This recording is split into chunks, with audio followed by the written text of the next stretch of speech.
Aku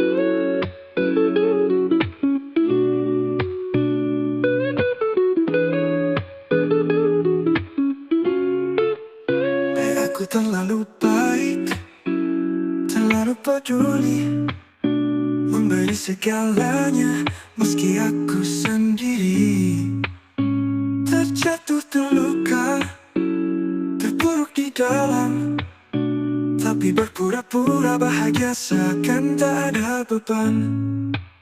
Mereka datang saat butuh saja, lalu pergi tanpa sisa. Aku mencoba memahami, tapi aku tak mengerti. Kadang aku merasa egois, tak mau mengenal, menutup hati, tak ingin terlibat, karena dunia mereka terasa mengganggu.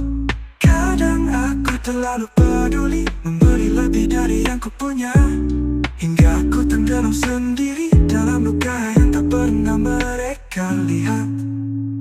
Aku mencari batas, tapi tak kutemukan, antara memberi dan menjaga diriku sendiri. Mengapa selalu aku yang mengerti, saat mereka tak peduli sedikit pun padaku?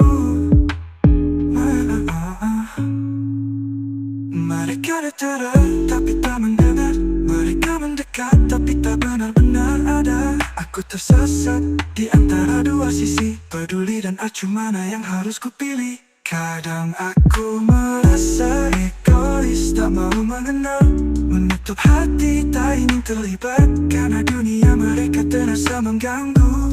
Kadang aku terlalu peduli, memberi lebih dari yang ku punya, hingga aku tenggelam sendiri dalam luka yang tak pernah mereka lihat.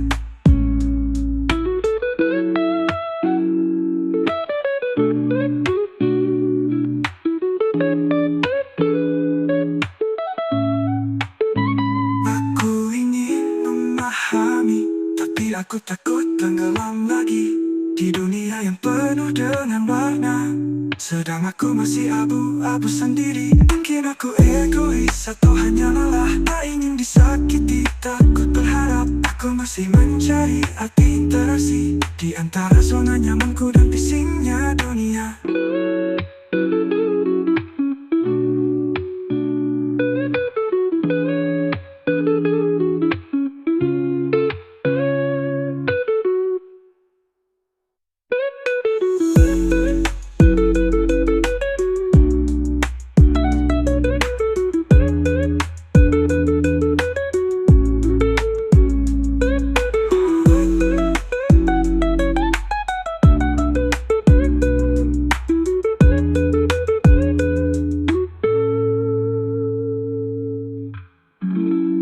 Mungkin aku egois atau hanya lelah, tak ingin disakiti, takut berharap.